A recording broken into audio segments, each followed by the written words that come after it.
Well, it's begun. Dozens of NATO planes have surrounded the Russian enclave of Kaliningrad, and in political circles in the West, people are increasingly talking about implementing the plan of NATO General Donahue, which specifically involves capturing Kaliningrad as the first phase of the war with Russia. It is known that the air forces of the US, Poland, Norway and Lithuania conducted air maneuvers near the borders of Russia's Kaliningrad region. Up to 50 planes and helicopters took part in the operation, including reconnaissance planes, refueling planes and fighter jets, as well as attack helicopters. The Polish Operational Command stated that these were exercises aimed at increasing the interoperability of Allied forces and practicing joint air operations. It also clarified that this was a joint operation led by the United States of America. It's important to note that the scenario of the exercises was not published. In addition, they were not announced in advance, as is usually customary in such cases. Moreover, a little later this training operation expanded to include the Baltic Sea and even the Black Sea. That's why it really scared the Russians, because NATO planes suddenly surrounded Kaliningrad. At the same time, it became known that immediately after the exercises, representatives of the NATO Military Committee were flying to Kiev, who, I should note, had not been to Ukraine for 8 years. But that's not all. More and more politicians in Europe and the US are saying that yes, a war with Russia could start in the near future. My name is Alexei Pechi. Let's discuss this topic together. But before we start, I ask you to subscribe to this YouTube channel and like this episode. And maybe a bit later, after you finished watching, leave your comment on this video. So, let's first gather the facts and then analyze everything that's happening. Starting on August 18th, around 25 military planes and just as many NATO helicopters were operating near the Russian city of Kaliningrad at the same time. Remember this number because there will be updates later, and it seems like this number might even be higher. Among these planes were E-3A AWACS, reconnaissance aircraft, as well as US and Norwegian fighter jets. There were tanker planes, reconnaissance planes and Apache attack helicopters. But more importantly, for the first time ever, an IA-37B Compass Core aircraft was spotted near Kaliningrad. This is one of the newest American electronic warfare aircraft. It operated for about 2 hours along the Russian enclave of Kaliningrad. In fact, this type of aircraft can jam communications, radars and other information. A Polish military official called it, quote, a specialized reconnaissance and electronic warfare package. The point is that such aircraft can simply completely jam communications over a certain area. The activity continued on August 19th and 20th. AWACS aircraft, reconnaissance planes and refueling planes were again operating over the Baltic. Then they moved towards Belarus and then towards the Black Sea. That is, after the operation near Kaliningrad, NATO sharply expanded the operation and moved along the border with the Russians. NATO officially confirmed the operation but did not disclose the details, and importantly, they confirmed the operation only after it was carried out. That's unusual, because usually NATO says from this date to that date we will conduct military exercises. Here they didn't give any warning at all. Even the Russians on the ground didn't know that anything was being planned. They only saw these planes when they were already in the sky. Officially, this is a defensive activity led by the United States. At the same time, the number of actual interceptions of Russian aircraft on NATO's eastern flank has sharply increased. On the PolyMarket platform, the probability of an attack on a NATO country by the end of 2026 soared to a record 70% yesterday. This market has never shown such a level before, and I should note, these are just traders' bets, not an intelligence forecast. But similar spikes on PolyMarket have repeatedly preceded major events. Why?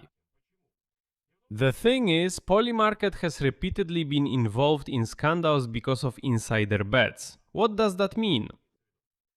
By the way, in the US, a separate investigation was even launched because of this. Right now, the prosecutor's office is conducting an investigation, because it turned out that officials know. People who know the details of preparations for something like some operation or some statement and so on. They place bets on PolyMarket and end up making millions of dollars. In April 2026, an American serviceman was accused of betting on PolyMarket using classified information. This was already during the US war against Iran. As a result, he made more than $400,000. A new study has identified more than 150 suspicious wallets that may have traded on classified military data. Their profits were estimated at about $8 million. So the point is that people who place bets on PolyMarket are quite knowledgeable. And when this spike in the probability of open war happens, it could indicate that certain officials are once again, entering the market. Now let's break down the whole picture in detail. Let's start with the German analysis of what's happening around Kaliningrad, because it provides the most comprehensive version of what's going on. According to Merkur, on August 19th, there were more than 50 Alliance aircraft simultaneously over Poland and the Baltic Sea. So the number turned out to be higher than the initial estimate of 25 aircraft. The publication's observers wrote directly, "All that's left is to hope that Russia understood this message." Bundeswehr University analyst Carlo Massalo stated in the same article that the exercises were specifically aimed at demonstrating NATO's capabilities in the region. And we can only hope that Moscow interpreted this signal correctly. Like, if necessary, NATO has enough forces to, well, for example, capture Kaliningrad or put it under a very tough siege. And according to Merkur, such high activity of the North Atlantic Alliance indicates a large-scale strategic adjustment of NATO in the region. That is, the Alliance Command is simultaneously working on several lines of operation. The first area is the Suwalki Corridor. It's a narrow strip of land connecting Poland and Lithuania, considered the most vulnerable spot on the entire eastern flank of the alliance. Since it's the only land route supplying the Baltic states, if Kaliningrad and Belarus simultaneously block this section, it would cut off the supply. Second, NATO is working on scenarios for ground operations, which include possible counterstrikes against the air and missile defense systems of the Russian Federation, deployed directly on the territory of the Kaliningrad region. And here it's worth recalling the direct connection to what we've already discussed earlier on this YouTube channel. In particular, NATO's plan in the event of war with Russia. Former NATO Land Forces commander Christopher Donahue previously stated that the alliance has developed a plan to suppress Russia's military potential, specifically in the Kaliningrad region. This will be the first act of war with Russia. The suppression of Kaliningrad's military potential, and if Russia does not understand the signal after that, NATO is even ready to temporarily seize this territory. Or take the second option, a total siege. So the current air activity is not just, some abstract show of force. No, this is a direct rehearsal of a specific and importantly already announced scenario. The first stage of which, if you recall the NATO structure called the Land War Warfight concept, involves strikes specifically against Kaliningrad air defense systems as the first priority target. The broader context in which this NATO aviation activity near the Kaliningrad region appeared is also telling. Unusual NATO aviation activity was recorded after warnings from US intelligence about the risk of a Russian attack on an alliance country to test its resolve to defend its allies. That very scenario, which we also discussed with you in previous episodes regarding the Baltic countries. So don't miss the episodes and you will always be fully up to date.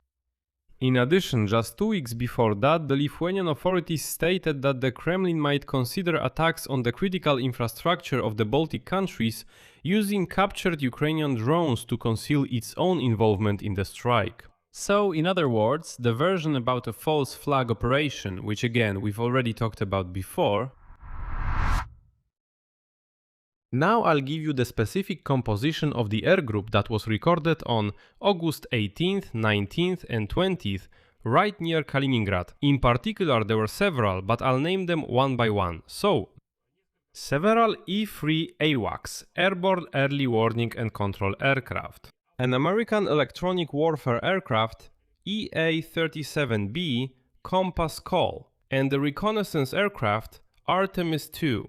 This confirms and supplements the previously provided data, showing that the set of equipment points not to ordinary training flights, but specifically to a reconnaissance and electronic warfare package, capable of collecting data on the operation of Russian air defense and communication systems in real time, and immediately jam them. At the same time as the air activity, naval movement was also recorded, but from the other side. According to the monitoring project Activatica, open sources reported the movement of Russian forces in the Baltic region and in the North Sea. In particular, it was noted that the ships Sparta and General Skobielev, as well as the large anti-submarine ship of the Northern Fleet Admiral Levchenko, were approaching the region. The frigate Admiral Kasatonov was also spotted near the coast of Germany, the very one equipped with Zircon hypersonic missiles, which I already mentioned in the context of Vladimir Putin's threats to seize Western ships in response to the West seizing vessels of Russia's Shadow Fleet. Some observers now interpret what is happening as a demonstration of the alliance's readiness against the backdrop of Russian forces moving in response. Now, how is Russia itself responding to all this? Here it's worth mentioning the entire range of reactions from restrained to extremely tough. So, first of all, the senator from the Kaliningrad region, Alexander Shendryu-Bzhitkov, emphasized that the region is reliably protected by the Baltic Fleet. And he reminded that the president of Russia, Vladimir Putin, has repeatedly spoken of, quote, a lightning-fast, devastating response to any provocation against Kaliningrad. So, in other words, the official position of the regional authorities is demonstratively like calm, as if saying there's nothing to worry about, the region is used to NATO aircraft flights, and if anything happens, Moscow will protect it. Well, the closer you get to Moscow, the louder they shout that Moscow supposedly has every right to use all available means of defense in response, including, of course, its nuclear potential.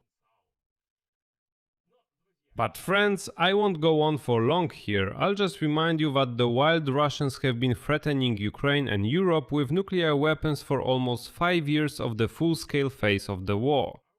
They keep drawing some so-called red lines. Ukraine crossed all those red lines a long time ago and nothing happens, absolutely nothing.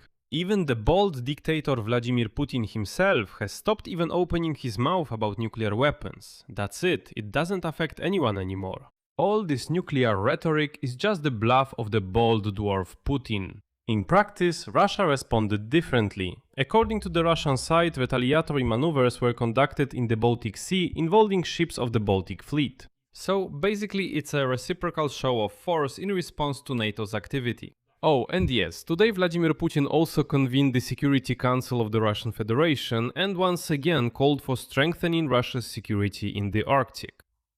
It's important to understand that this current escalation is not the first episode of this particular standoff specifically around Kaliningrad just this year.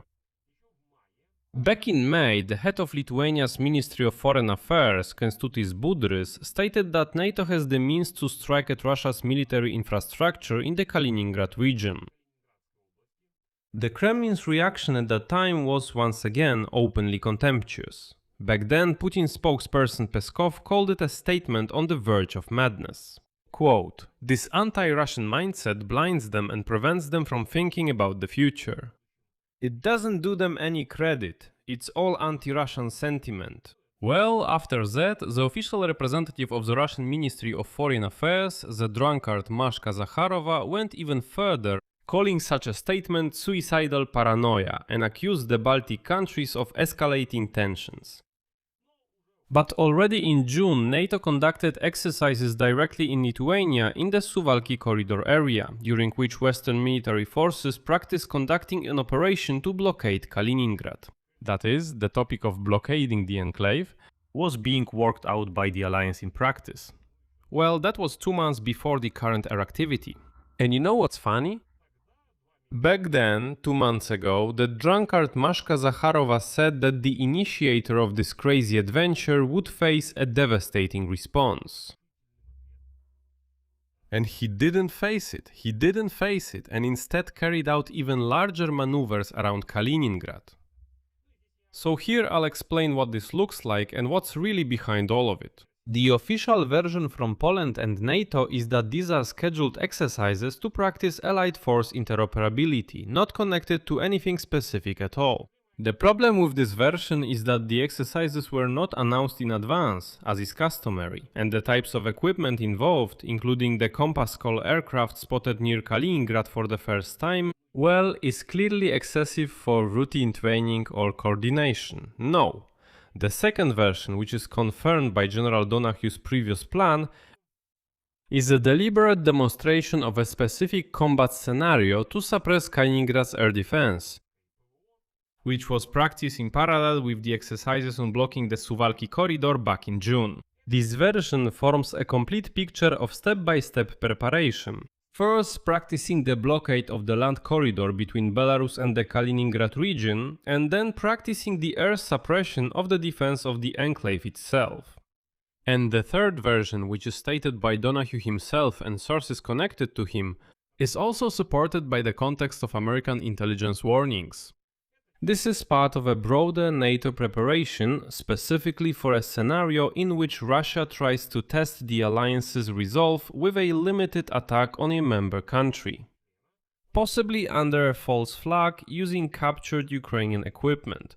And in this logic, Kaliningrad is not a target for a NATO attack, but rather a point from which Russia itself could, by the way, try to strike first. So at this stage we can state that NATO is already openly rehearsing the scenario of how exactly to confront a rogue Russia if it makes a move against the North Atlantic Alliance. I'll leave it at that. Share your opinions and conclusions in the comments, subscribe to the channel, hit the bell and don't forget to like this video. That's all for now. Take care of yourselves, goodbye everyone.